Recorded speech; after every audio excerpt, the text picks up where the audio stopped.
Hello साथियों, स्वागत है आपका हमारे चैनल पर। आज हम आपके लिए लेकर आए हैं आपकी आगामी सीटेट एग्ज़ाम के लिए पर्यावरण का प्रैक्टिस पेपर नंबर 2।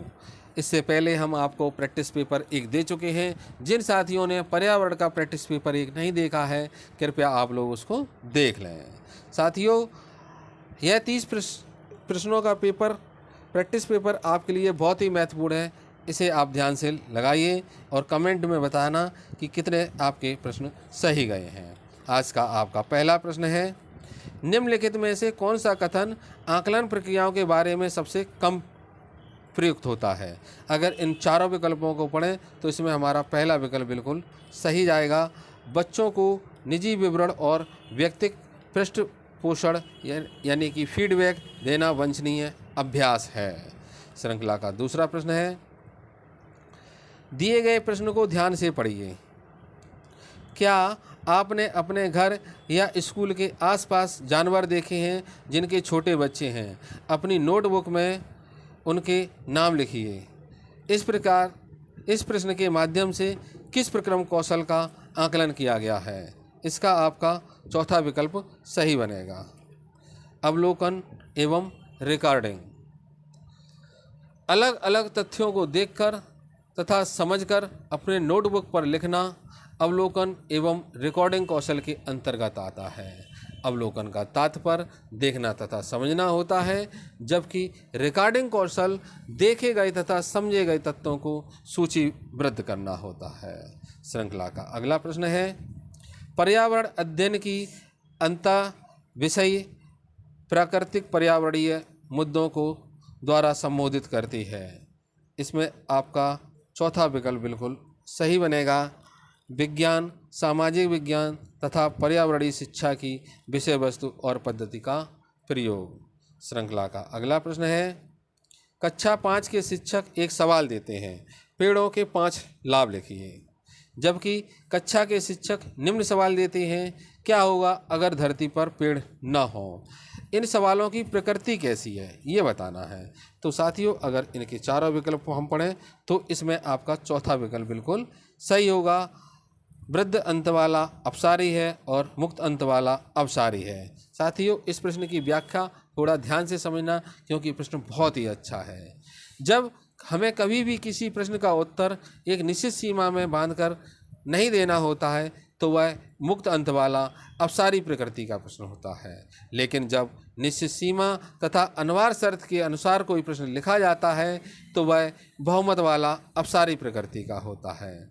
आपका यहाँ पहला प्रश्न, पेड़ के 5 लाभ लिखना एक निश्चित सीमा का निर्धारित नहीं करता है, यह मुक्त अंत वाला अपसारी प्रकृति का प्रश्न है। जबकि दूसरा प्रश्न, अगर पृथ्वी पर पेड़ न बचें तो धरती पर क्या होगा? यहाँ पेड़ न होना एक निश्चित अनिवार्य शर्त लगा दी गई है, अतः यह बहु अंत वाला अपसारी प्रकृति का प्रश्न होगा। श्रृंखला का अगला प्रश्न होगा, कक्षा 1 में पर्यावरण अध्ययन में शिक्षार्थियों के आकलन के बारे में निम्नलिखित में से कौन सा या से सत्य है? यहाँ साथ ही इसके 4 विकल्प दिए गए हैं। इसमें आपका पहला विकल्प बिल्कुल सही बनेगा जाके, और पहले विकल्प में आपका कहा गया है कि पहला कथन, दूसरा कथन और तीसरा, ये तीनों कथन सही हैं। तो आपका पहला विकल्प इसमें सही बन जाएगा, पहला, दूसरा और तीसरा। साथियों, इस प्रश्न की व्याख्या को भी आप थोड़ा सा ध्यान से समझें। अगर हम किसी भी कक्षा में विद्यार्थियों को कोई शैक्षिक कार्य उनकी योग्यता और उनकी क्षमता के अनुसार दें तो वह उन्हें अपने विषय वस्तु के साथ सामंजस्य स्थापित कर लेते हैं। कक्षा 1 में विद्यार्थियों को मुख्य रूप से मौखिक परीक्षा ही करवानी चाहिए, क्योंकि वे लिखने में इतने सक्षम नहीं होते हैं। कक्षा 1 के विद्यार्थियों को कक्षा में ऐसी विषय वस्तु देना चाहिए जिसमें वे आनंदित हो सकें, जैसे कला बनाना। सभी शैक्षणिक कार्य शिक्षकों की निरीक्षक में होना चाहिए। शिक्षक उनका अवलोकन कर सकें और उन बच्चों की सूची तैयार कर सकें। ऐसा करने से वह बालक को उनकी योग्यता के अनुरूप ध्यान रख सकते हैं। साथियों, श्रृंखला का अगला प्रश्न बनेगा, कक्षा 5 की शिक्षिका एक एल्युमिनियम फाइल लेती है और पानी में डाल देती है एवं दिखाती है कि वह ऊपर तैरता है। फिर फाइल को मोड़कर जोर से दबाती है और निचोड़ती है और फिर पानी में डालती है तथा शिक्षार्थियों को दिखाती है कि वह डूब जा। बाद में वह शिक्षार्थियों को यह सोचने और कारण देने के लिए कहती है कि ऐसा क्यों हुआ। इस प्रश्न का उत्तर देने के लिए निम्नलिखित में से कौन से प्रक्रम कौशल का प्रयोग हुआ है। इसका आपका तीसरा ऑप्शन सही बनेगा, अवलोकन। क्यों कि किसी भी घटना को देखकर उसके कारण का पता लगाना अवलोकन कौशल के अंतर्गत आता है। और कक्षा 5 के विद्यार्थियों के सामने शिक्षिका द्वारा जो घटना दिखाई गई है उस घटना पर विद्यार्थी अपने विचार तथा घटना के कारणों को अवलोकन कौशल के द्वारा व्यक्त कर सकेंगे। श्रृंखला का अगला प्रश्न साथियों, पर्यावरण अध्ययन के शिक्षा शास्त्र के संदर्भ में सिवाय के निम्नलिखित सभी वांछनीय अभ्यास हैं। साथियों यहाँ 4 दिए गए हैं, इनमें आपके सभी अभ्यास सही है, लेकिन आपका तीसरा विकल्प वांछनीय अभ्यास के अंतर्गत नहीं आता है।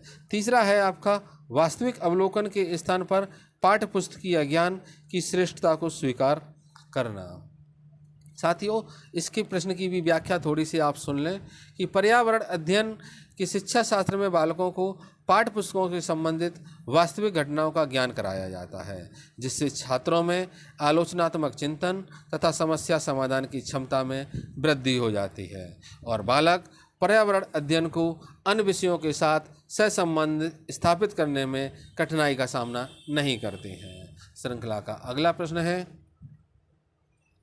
महेश कक्षा 4 के शिक्षक हैं। वे वृक्ष संरक्षण की अवधारणा पर शिक्षार्थियों को संवेदनशील बनाने के लिए योजना बनाते हैं। निम्नलिखित में से कौन सी एक गतिविधि इस उद्देश्य के लिए सबसे अधिक उपयुक्त है। साथियों इसका आपका दूसरा विकल्प सही बनेगा। एक पौधे को अपनाने और उसका पोषण करने के लिए प्रत्येक शिक्षार्थी को अप्रेरित करना। श्रृंखला का अगला प्रश्न है, पर्यावरण अध्ययन में बच्चे शिल्पकला और चित्रकला को समूह में सीखना विशेष रूप से पसंद करते हैं, क्योंकि इसके आपके 4 विकल्प दिए गए हैं और फिर उनमें भी छांटा गया है। तो इसके अनुसार आपका तीसरा विकल्प आपका बिल्कुल सही बन जाएगा कि पहला, दूसरा और तीसरा, ये चारों आपके पहला, दूसरा और तीसरा, ये 3 पॉइंट आपके सही होंगे, जबकि चौथा पॉइंट आपका सही नहीं बनेगा। अतः आपका पहला और तीसरा विकल्प आपका सही है। श्रृंखला का अगला प्रश्न है, प्रयोग करना आकलन का एक संकेतक है। निम्नलिखित में से कौन सा प्रयोग उनके संबंधी संकेतक का आकलन करने में सबसे उपयुक्त तरीका है। तो इसका आपका चौथा विकल्प सही बनेगा, हस्तपरक गतिविधि।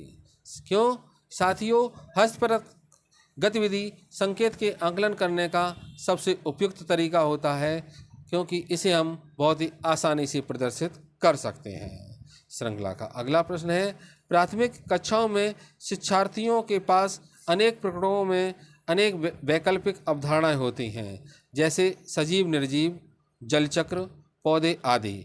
इन वैकल्पिक अवधारणाओं के स्रोत हो सकते हैं। साथियों बहुत ही अच्छा प्रश्न है, इसको थोड़ा सा ध्यान से समझिए। इसमें 4 पॉइंट दिए गए हैं, परिवार एवं समुदाय, पाठ्य पुस्तकें एवं अन्य पुस्तकें, शिक्षक, कहानियाँ एवं कविताएं। तो ये चारों चीज़ें आपकी सही बनेंगी, इसलिए आपका बी विकल्प सही बनेगा। साथियों अगला प्रश्न बनेगा आपका, कांच के जार तथा बोतलों को उनमें अचार भरने से पूर्व सूर्य की धूप में अच्छी तरह सुखाया जाता है, ऐसा क्यों किया जाता है। इसका आपका तीसरा विकल्प सही बनेगा, नमी को पूर्णतः हटाने के लिए। साथियों इसकी भी व्याख्या आप थोड़ी सी सुन लें कि कांच के जार तथा बोतलों को उनमें अचार भरने से पूर्व सूर्य की धूप में उन्हें अच्छी तरह से सुखा लेना चाहिए, क्योंकि जार में उपस्थित नमी से अचार खराब हो जाता है और वह खाने योग्य नहीं रहता है। श्रृंखला का अगला प्रश्न है, रेनू की दादी उसे एक सूखा कुआं दिखाते हुए बताती है कि 15-20 वर्ष पहले कुएं में पानी था, लेकिन अब यह पूर्णतः सूख गया है। कुएं में पानी सूखने का या के क्या कारण हो सकता है या सकते हैं। साथियों, यहाँ आपको 3 पॉइंट दिए गए हैं। इन तीनों पॉइंटों को आप पढ़ें, उसके बाद इनके प्रश्नों के उत्तर बताएं। तो इसमें आपका पहला विकल्प सही बनेगा जाके कि इसमें 2 पॉइंट, पहला पॉइंट और दूसरा पॉइंट आपका सही है, जबकि तीसरा पॉइंट आपका गलत है। साथियों, इस प्रश्न की भी थोड़ी सी व्याख्या आप समझ लें, क्योंकि बहुत ही अच्छा प्रश्न है और इम्पोर्टेंट प्रश्न भी है। पेड़ तथा कुएं के आसपास की मिट्टी को जब हम सीमेंट से ढक देते हैं तो पानी रिसकर पृथ्वी के नीचे नहीं जा पाता है, जिससे जल स्रोत का स्तर नीचे गिर जाता है और पानी सूख जाता है। जबकि आसपास के इलाकों में बहुत सारे बोरिंग पंप लग जाने से पंपों के द्वारा जल का ज़्यादा उपयोग किया जाता है। इस क्रिया के द्वारा भी जल का स्तर नीचे चला जाता है और कुएं का पानी सूख जाता है। श्रृंखला का अगला प्रश्न साथियों, बगुला भैंस पर बैठता है क्योंकि इसमें आपके 4 विकल्प दिए गए। तो पहला आपका सही बनेगा, बगुला तथा भैंस में सहजीवी का संबंध है। साथियों, इसको भी थोड़ा सा समझ लें कि सहजीवी हम किसे कहते हैं। बगुला तथा भैंस में सहजीवी का संबंध होता है, इसलिए बगुला भैंस पर बैठता है। सहजीवी का मतलब होता है कि किसी एक जीव का दूसरे जीव पर आंशिक रूप से आश्रित होकर अपने जीवन का निर्वाह करना। साथियों, श्रृंखला का अगला प्रश्न बनेगा, निम्नलिखित में से जड़ का कौन सा कार्य पौधे के लिए नहीं है। बहुत ही अच्छा प्रश्न है। इसमें आपका दूसरा विकल्प सही बनेगा, ह्यूमरस उपलब्ध कराना। इसको भी थोड़ा सा ध्यान से आप सुने। जब पौधे का जड़ जो होती हैं वो पौधे का बहुत ही महत्वपूर्ण भाग होते हैं। जड़ का कार्य होता है कि वे पौधों के लिए भोजन का भंडारण करें, पौधों को सहारा दें, उनके लिए जल तथा खनिजों का अवशोषण करें, जबकि ह्यूमरस मिट्टी के द्वारा उपलब्ध कराया जाता है। इसलिए आपका इसमें दूसरा विकल्प सही बनेगा। श्रृंखला का अगला प्रश्न है, कड़म मल्लेश्वरी के विषय में नीचे दिए गए कथनों पर विचार कीजिए। बहुत ही शानदार प्रश्न साथियों। इस प्रश्न में आपको बहुत से प्रश्न और भी अतिरिक्त मिल जाएंगे, इसलिए इसको ध्यान से सुने और समझें। कड़म मल्लेश्वरी के विषय में नीचे दिए गए कथनों पर विचार विमर्श कीजिए।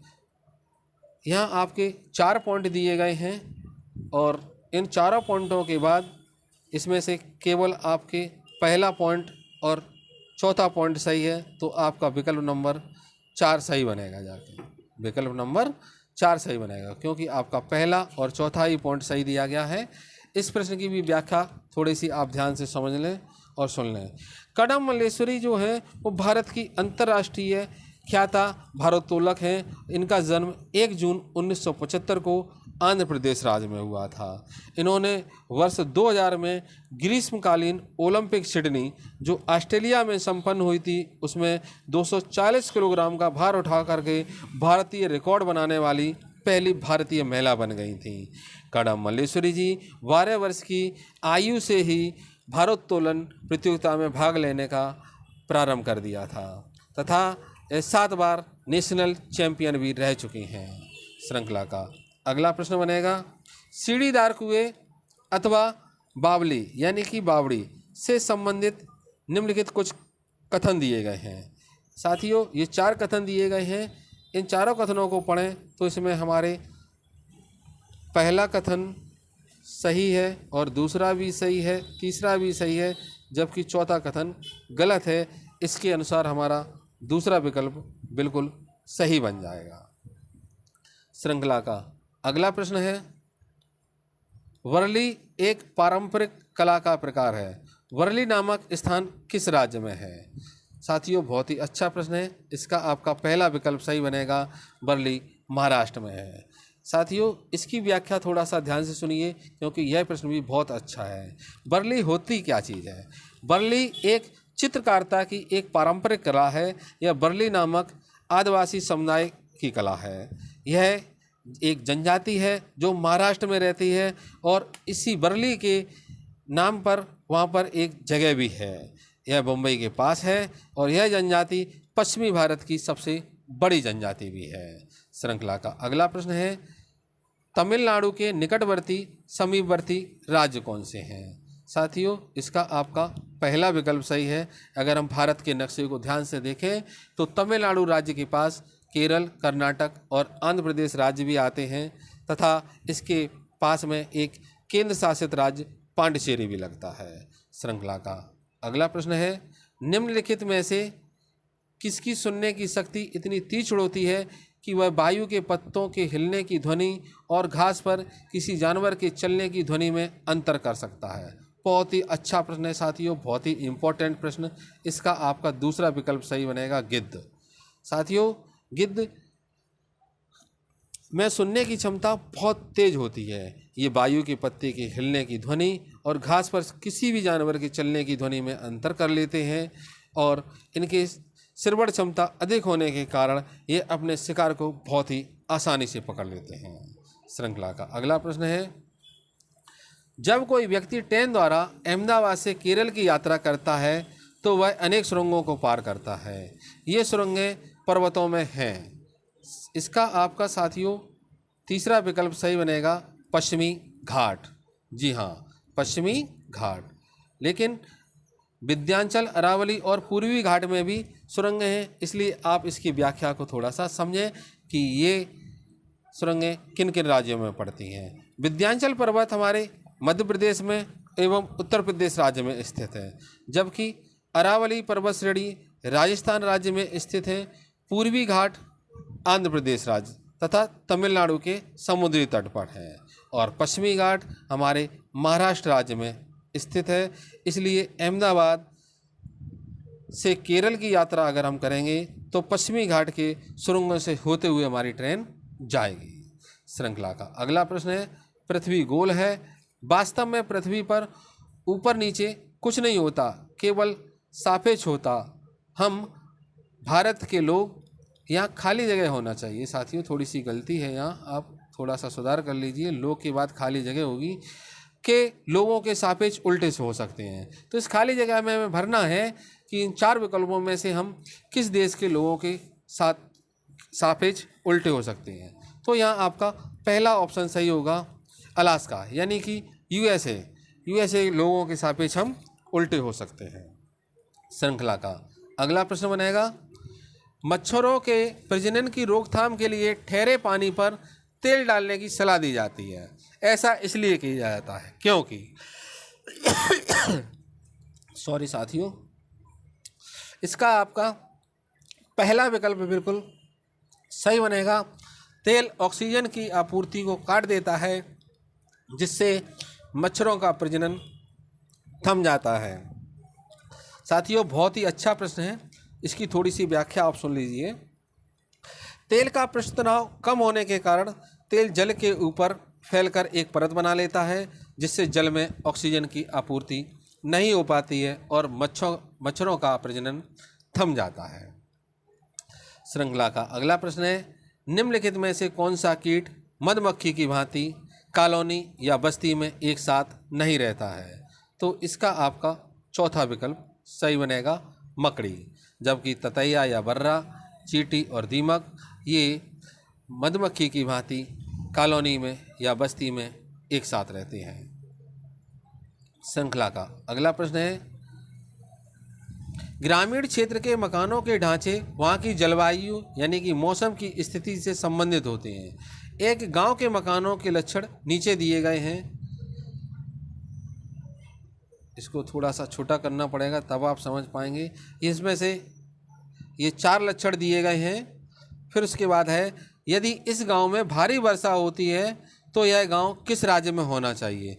इन लक्षणों को अगर हम पढ़ें कि महान मजबूत बांस के खम्भों पर बने होते हैं, अंदर से भी मकान लकड़ी के बने होते हैं, मकान ज़मीन से लगभग 3 मीटर से 3.5 मीटर ऊंचाई पर बने होते हैं, मकानों की छतें ढालू होती हैं। साथियों, यह प्रश्न आपके लिए बहुत ही इम्पोर्टेंट है, अच्छा है, और इन चारों पॉइंटों को पढ़ने पर ही आप समझ रहे होंगे ये पहाड़ी क्षेत्रों पर हमें ऐसे मकान बनाने चाहिए होते हैं। तो इसमें आपका पहला विकल्प सही बनेगा, असम राज्य में ऐसे मकान होते हैं। उत्तर प्रदेश, राजस्थान और बिहार में ऐसे मकान नहीं बनाए जाते हैं। श्रृंखला का अगला प्रश्न है, कुड़ुक कहाँ के लोगों की भाषा है। साथियों, इसका आपका चौथा विकल्प सही बनेगा झारखंड। साथियों, इसको भी थोड़ा सा आप समझ लीजिए। कुड़ुक क्या चीज़ है? कुड़ुक एक ओराव जनजाति द्वारा बोले जाने वाली भाषा है और यह जनजाति मुख्यतः झारखंड, छत्तीसगढ़ और उड़ीसा राज्य में निवास करती है। श्रृंखला का अगला प्रश्न बनेगा, राष्ट्रीय पाठ्यचर्या की रूपरेखा 2005 के अनुसार निम्नलिखित में से कौन सी एक पर्यावरण अध्ययन की विषय वस्तु या थीम है? तो साथियों, इसका आपका पहला विकल्प सही बनेगा भोजन।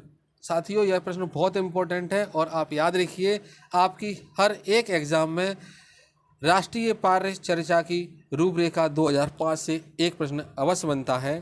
तो इसकी थोड़ी सी आप व्याख्या सुन लीजिए। राष्ट्रीय परिचर्चा की रूपरेखा 2005 के अनुसार भोजन जो है पर्यावरण अध्ययन की विषय वस्तु है, जबकि सौरमंडल, भूगोल, मौसम की विषय वस्तु है तथा ऊर्जा विज्ञान की विषय वस्तु है।